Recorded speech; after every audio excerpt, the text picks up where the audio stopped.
Hey there, my emptiness friends. When the kids leave home, you might find yourself confronted with challenging questions like should we downsize, maybe move, or even whether or not staying together as a couple makes sense.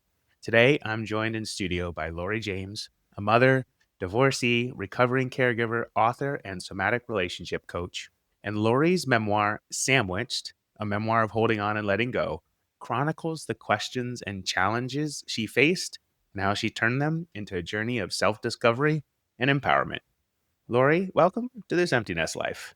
Thank you, Jay. So wonderful to be here with you. Yeah, I'm glad that and I connected. I think we connected on Instagram to say, Yeah, hey, let's do a podcast swap because I think yeah.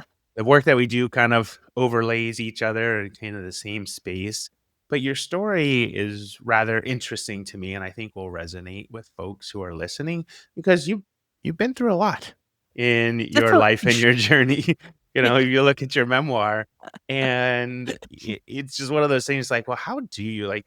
We do this with our kids just as a general frame and empty nesting. We do hold on and then we have to figure out how to let go. But you held on and let go of a lot of different things. Indeed.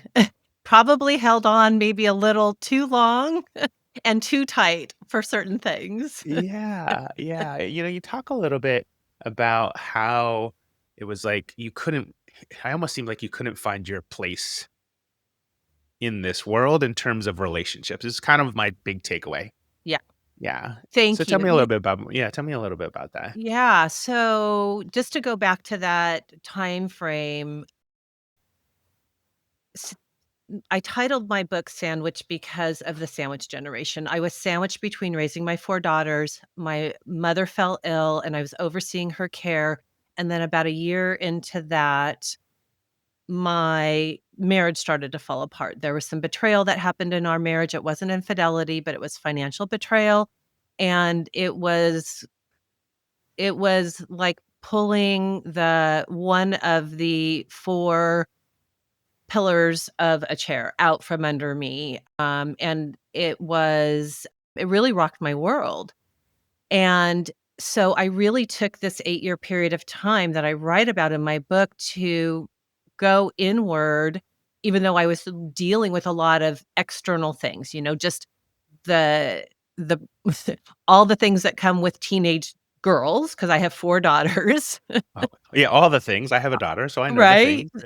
Times 4, crazy caregivers who were stealing from me, who were emotionally seducing my dad, who were, buying 2 of things at the grocery store and sticking them in my trunk. So there's a lot of really funny and good stories, also sad stories in the book. But I really took and I continue to. I'm an introspective person, so I really took that time to look inward of like, why are these things happening to me? I'm a good person. I try to do my best. I'm trying to show up as a good wife, to make sure that dinner's on the table, that the kids are to their activities. Why is all this happening to me? And so that put me on a growth trajectory of, I started out in the spiritual world and I was kind of like grasping at some extent, like you said, because I was trying to find out like who I was. I had lost a part of myself through the process.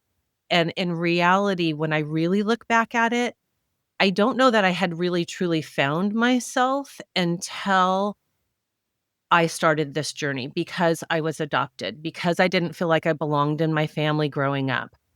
And so I felt lonely most of my life, and then I found myself in a fairly lonely marriage. My ex-husband has some very good qualities, he has some not so great qualities. We're very civil, but, he crossed some really big boundaries in our relationship that really and there wasn't respect for what I was contributing to the marriage and the relationship and to our family Mhm. as a whole, and that came from his upbringing, and that took me a long time to actually come to terms with, that this wasn't about me, what I was doing or not doing, this was him, and could I live with that or could I not? So, a little news break here. I do end up leaving my marriage at the end of my book, so it's a little bit of a spoiler alert, but there's lots of other really good nuggets in there of growth and things to do and not to do. But, the pivotal point in that was I was lying in bed one night crying because of, the 120th fight about something stupid that we had, and I literally felt like if I stayed in my marriage, my soul was going to wither away and die. That Mm, was the thought that I had. And so the next morning, and this my youngest are a set of identical twins. They had just left for college, so there was no buffer, right? There was no yep. buffer there. And I just thought, okay, I can stay in this marriage and wither away and die, or I can not be an empty nester, but I can find freedom and be a free bird.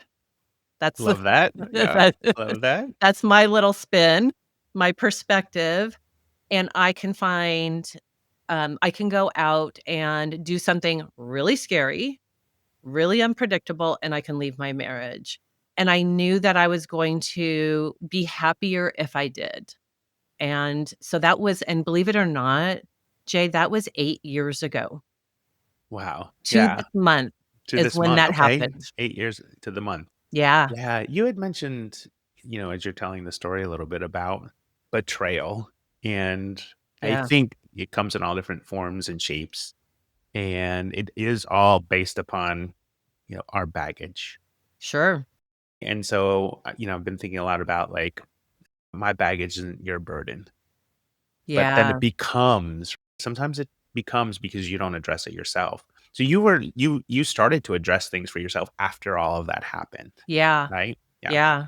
And I was met with a lot of anger on the other end because I was the glue. I was appeasing in the marriage, in the relationship until I hit a wall, which I probably should have hit earlier, which that was my insecurities at the time. And so I tolerated a lot, but I also had, in the book, there are pivotal points through that time where I was ready to leave the marriage, but then my mom was on hospice. And how do I lose two of the most important people in my life? My mother and my marriage, my Mhm. husband. Yeah. 100%. Like, I didn't feel I sat in therapy, and I didn't feel like I had the strength to do that. And we were in therapy for 5.5 years. So it's not like we didn't, well, it was really me, but I was kind of pulling the train, so to speak, but there was no stone left unturned. When you do that examination of kind of like your life, your marriage, your partnership, your being a parent, all the different things, like we do this from time to time in our lives is can we Yeah. examine things. And you're a coach, I'm a coach. We call those, we look at like maybe what are limiting beliefs and are holding us back, which are really just things that, keep us stuck. I like to say, what are the Mhm. things that keep you stuck? Because people hear limiting beliefs, they're not sure what that means. But what was it like when you began to challenge and then ultimately change the things that held you back, those limiting beliefs? When did that take place in this journey? So, oh, I would probably say in the middle, because of the first, like, 4 years, I was, like, just trying to get my bearings, like, I kept getting pushed, it's like I'm on a balance one of those balance balls, and I kept falling off, I kept falling off, right? And so I was like, "Okay, so how do I balance with all of this stuff going on?" And I didn't always do it well, but we're human, right? And so it it was really towards the end of my marriage when I was really doing a lot more, probably the middle to the end. I was doing a lot of spiritual work, and I wasn't doing a lot of coaching, but I was in therapy, and I started to realize that these are some of my core wounds, right? Because when you're put for adoption, one of not everybody, but one of my core beliefs or limiting beliefs is that I'm not lovable and I'm not wanted, Sure. Quite right? naturally, quite from the experience. So I picked somebody who had trust issues, who couldn't fully trust me in the way that I needed to be trusted in a marriage and a relationship. And I did that unconsciously 26 years ago, or at the time, we were married for 26 years. It's been much longer than that. But at the time, I thought I was picking somebody very different than my parents, right? But I ended up picking somebody emotionally very, very similar. Yeah, it again, the baggage piece that we don't even recognize sometimes when we get into relationships and life, and we kind of sometimes people just feel stuck and they stay stuck, Yeah. right? But Yeah. you didn't stay stuck, so I think that's what I wanna focus on is, Yeah. like, that part of the journey is, like, you've probably had some pretty profound shifts in your life, especially post-divorce. Yes. Yeah, what do those look like? So I'll share a little story and it'll kind of go into to explain some of the work that I do now too. So when I left my marriage, I was the one that moved out. I moved out of the house.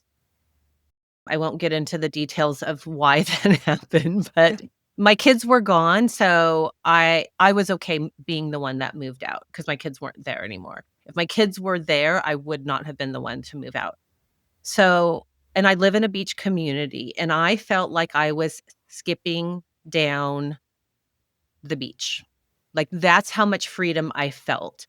And I'm an independent person, I'm an adventurous person, I like to try a lot of things, I'm an avid skier, but what happened was I said yes to too many things when I left my marriage.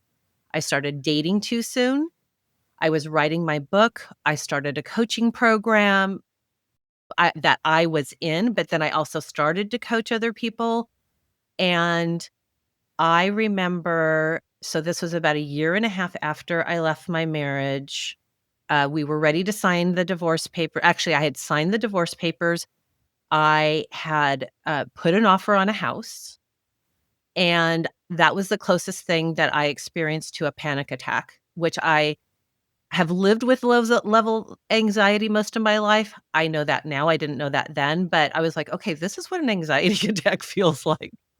Which I have a daughter who struggles or did struggle. She's got that under control now, which was another barrier for me leaving my marriage because I needed to make sure my kids were taken care of back then. So, I'm the adult.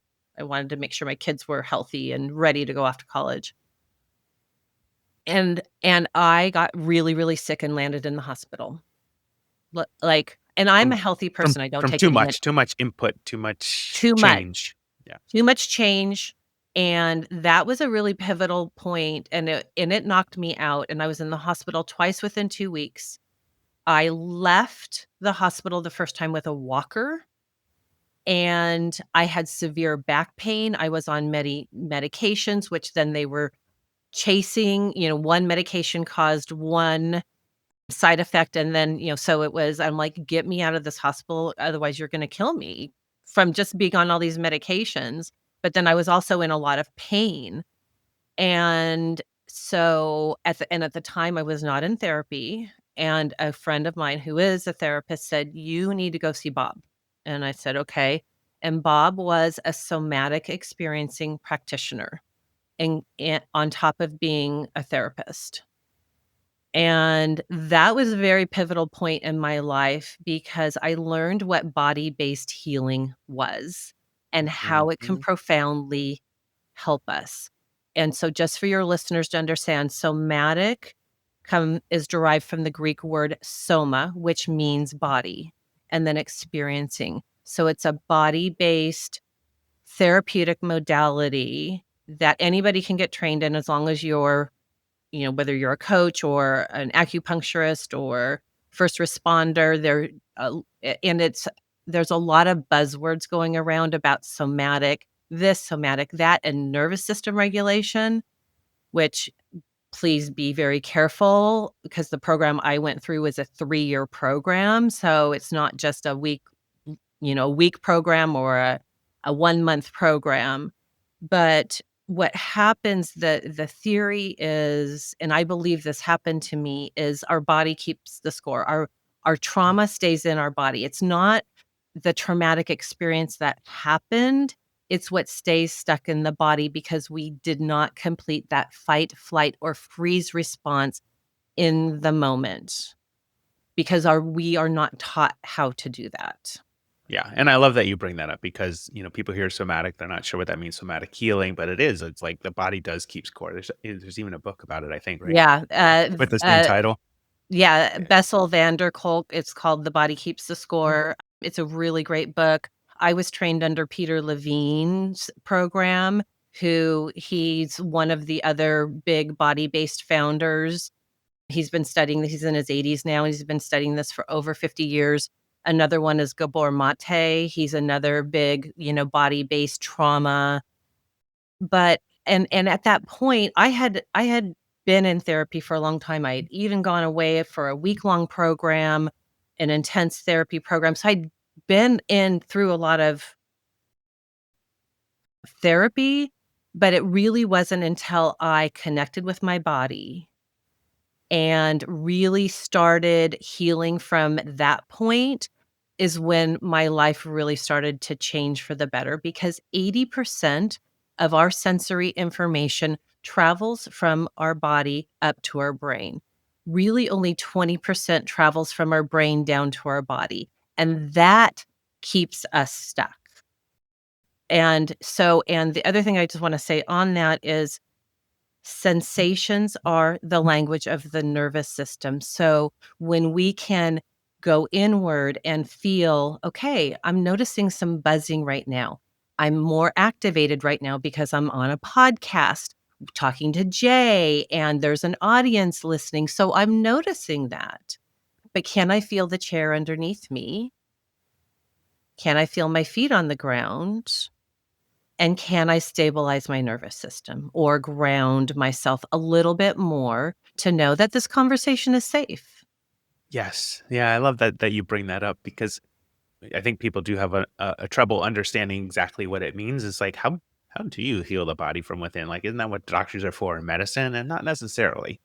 Right? So you Yeah, talked about the back pain, right? And you probably yeah, went through something to heal that yourself to complete the cycle of the flight, fight, or freeze. yes. Can you give my listeners kind of an example of what that might look like? Yeah, so when I started working with my somatic practitioner, and here's the thing, is these exercises are very simple, and it's all about slowing down first, which is really hard for our society to do because we're not taught to slow down. And when we feel emotion, it feels scary or dangerous, or we have a thought that comes up that associates that I'm a loser, I'm weak, or whatever it is.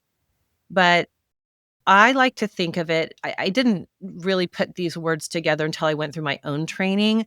But what I like to think about is what my therapist in SEP did was allow me to slow down so my emotions could emerge.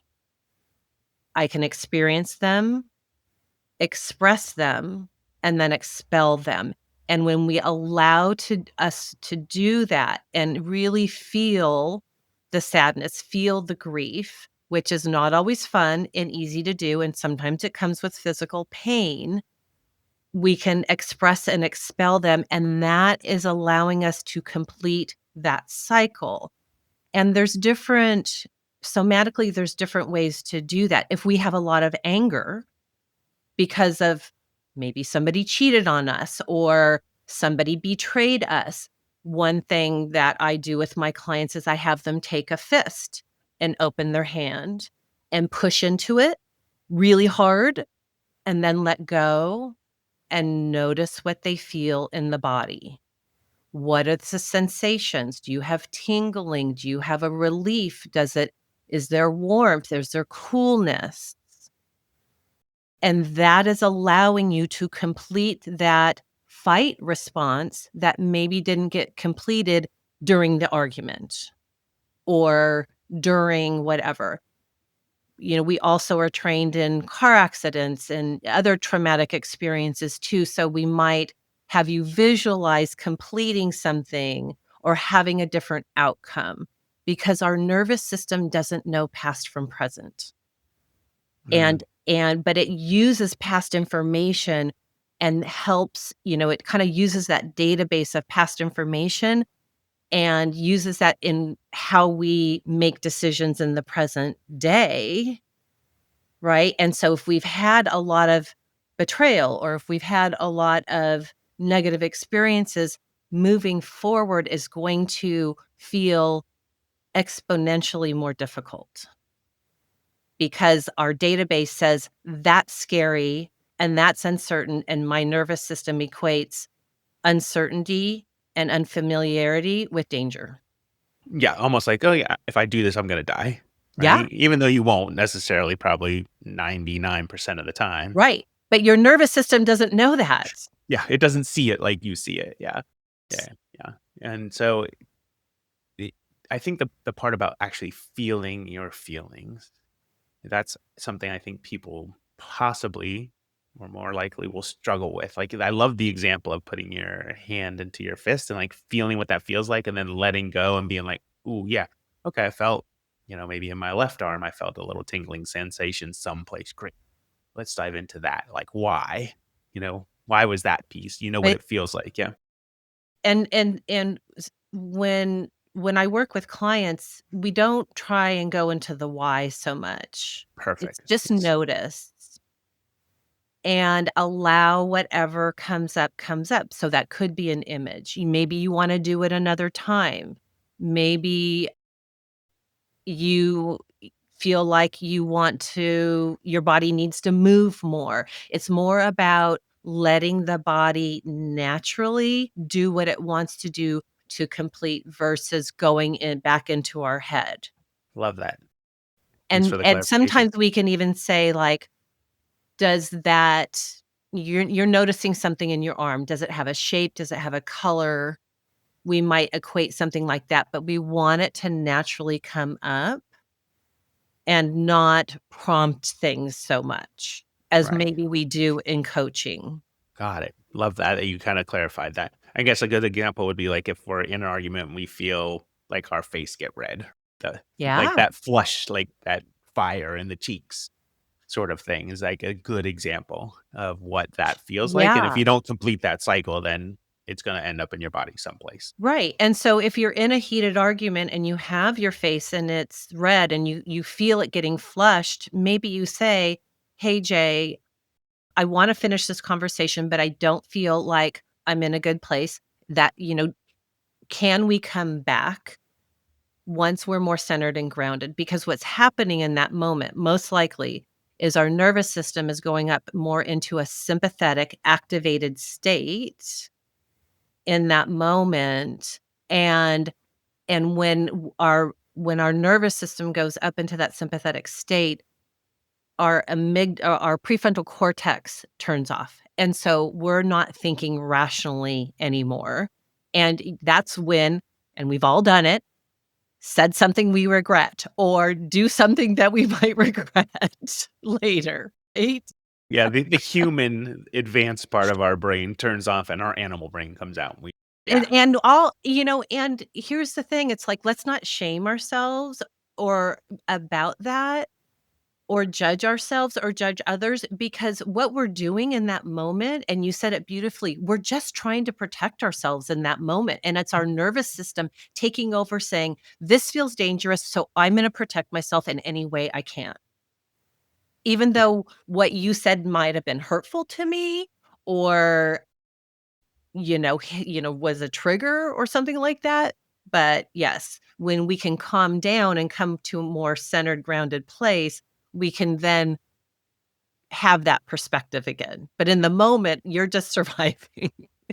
Yeah, which I think a lot of us do all the time is just surviving, and then we often don't know how to get ourselves out of just surviving Yeah. constantly, which is I think why a lot of people end up being in the same position of being like, "Ooh, I've been married to somebody for X amount of years and I'm looking at them, and even if there is no betrayal, like there is obviously some people have that like you did, but some people Mhm. just grow apart, Yeah. right? And Yeah. it's like, how do we handle that piece as well? And so when you look at that from like, I've talked about it on the show before, is like gray divorce is like the biggest growing type of divorce that there is. Yes. And it ends up being, hey, we get stuck in this one place in terms of our marriage and our partnership. And like, how would you help somebody who's there in like in the work that you do, feeling to get unstuck, even if to the point of being I think you call it uncoupling. Yes. Yeah. Uncoupling, it's never an easy decision, and it's never an easy process to make that decision. You know, th when I'm working with clients that are thinking about divorce or going through, if the divorce is already happening, you're still grappling with a lot of things, right? But what I really try to do with my clients is I try and first I wanna stabilize their nervous system because, again, just like we were just talking about, so there's 3 states of the nervous system. There's our parasympathetic, there's our sympathetic, and then what we call our dorsal vagal. So our parasympathetic is more of our rest and digest. It's where we feel joy, where we, connect with other people.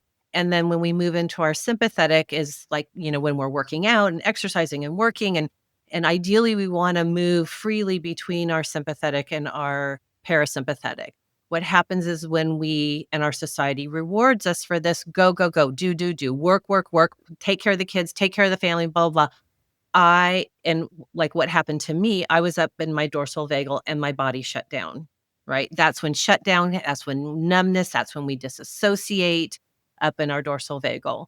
So, what I try and do from a nervous system standpoint is first I try and stabilize their nervous system through coaching and through a lot of simple somatic practices to get them to a state where they're more stable. And when we're more stable is when we can make better decisions for ourselves, right? Again, because our prefrontal cortex is back on when we're down more in our parasympathetic, and we can make better decisions for ourselves and for our families. Because trust me, I've been in therapy and I threw my ring against, across the room and say, I'm out of here. I'm done. And I came back the next day. And, there was definitely some shame around that, but I look back at that now and it was like, that was my nervous system taking over. It was, protecting me in the moment. And in that moment, I didn't wanna leave. I wanted to flee. That's right. Yeah, you didn't wanna fight and stand, you wanted to run away. So that's really the first step that I do. And then I really work with my clients to help them understand what is important to you. What do you value? What are your values and how do you wanna live your life? Like, whether you're in your 50s or 60s, we have so much more life to live because we're living longer. What do you want this next chapter to really look like? I think that's such an important piece for people to understand. It's like, it is a time. You can be very happy in your marriage and still decide to say, "Hey, what else is there for me?" Yeah. Yeah. Yeah, and the grass isn't always greener, and, having been in the dating world on and off for about 6, 7 years, I mean, the pool is smaller. And when you get really clear on what you want, the pool gets even smaller, but it doesn't mean that there aren't other people out there. And I know a lot of people, both men and women, who are choosing not to remarry or to not even couple up.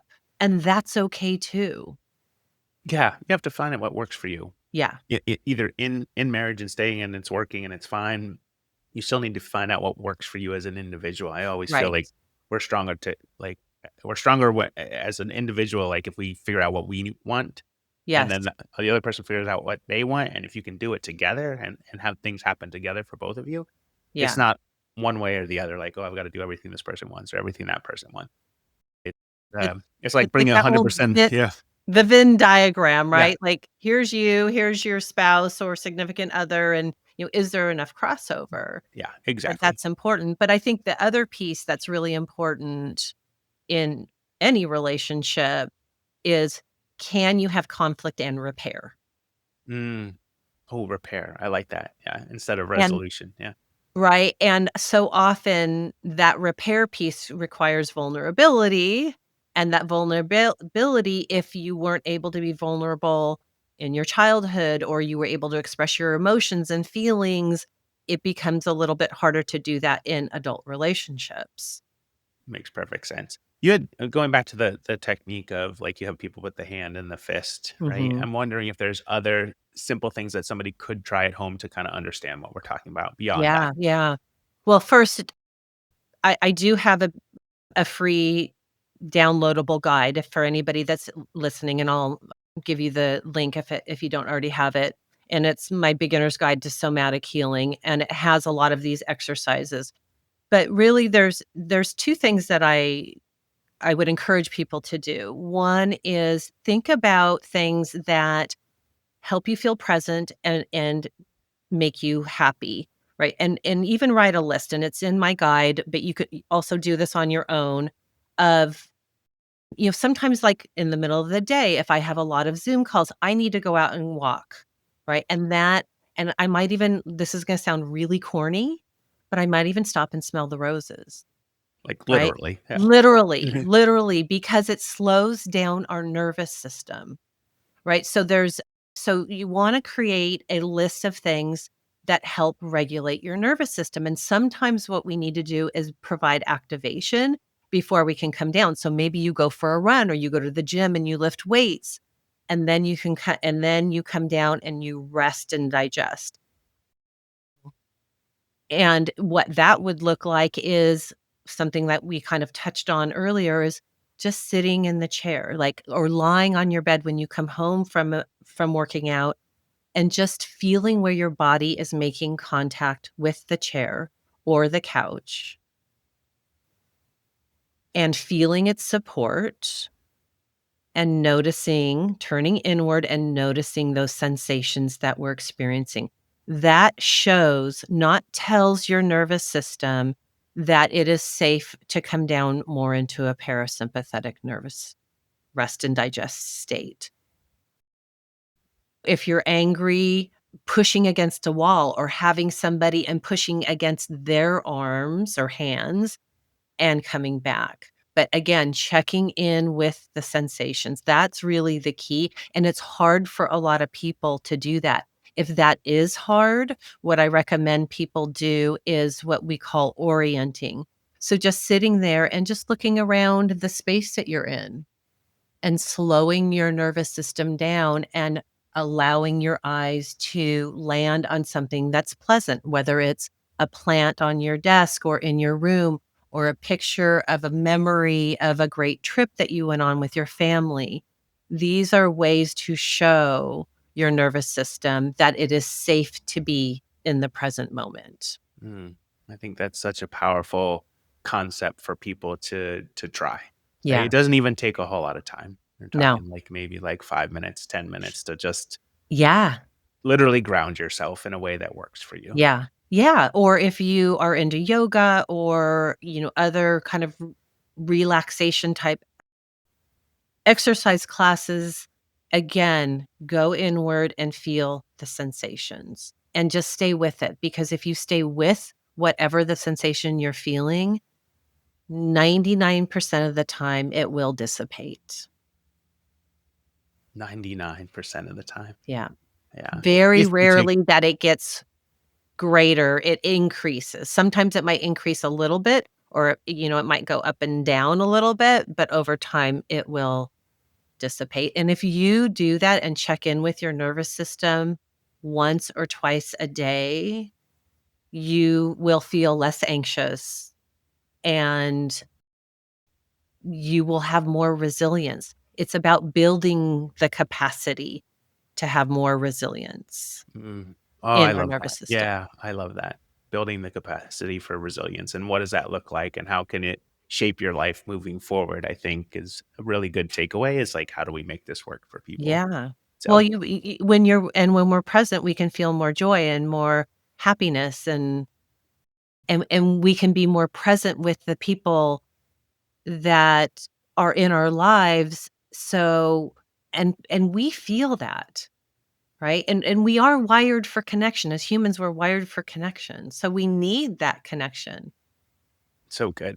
So good. We'll get that free guide into the show notes so people have it because I think it'll be important. Listen to the show, give it a try, see what it looks like. If you want to learn more, we'll put all of your contact information in the show notes as well. But before I let you go, Lori, I'm just really curious. What's one thing you've learned about yourself through your journey? Well, that could be a whole separate podcast, Jay. Good. Let's tease it. Just give me a headline and maybe Yeah. we'll have you back.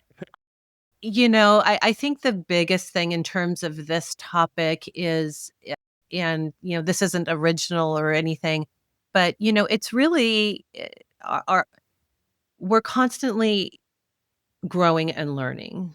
And and I've heard you say on your podcast before, change is the only constant, except for change is very scary for so many of us. And Mhm. and you can only move as fast as your nervous system will allow you to. So if as long as we're all just taking small steps towards a better life, a happier life, the life we desire, whether that's, you know, more connection with your existing family or divorcing or making new friends or trying new hobbies as we're all empty nesters and have or not empty nesters, we're free birds, right? Where we have the freedom to create this incredibly beautiful second or third chapter or act of our lives, just make small steps towards that. And it's a journey, it's not a destination. And I used to hate that, but it's true. And we're all complex creatures, but and be kind to yourself. And Yeah, oh, yeah. Little patience and grace goes a long way. yeah, Yeah, don't yeah. beat yourself And up. we're all right where we're supposed to be. Oh, yeah, that is good. And then every step has purpose to get you to the next spot. Yeah. So good. Folks, Lori's memoir, Sandwiched, a memoir of holding on and letting go, is available wherever you can find books. Lori, it's been an absolute pleasure having you on the show.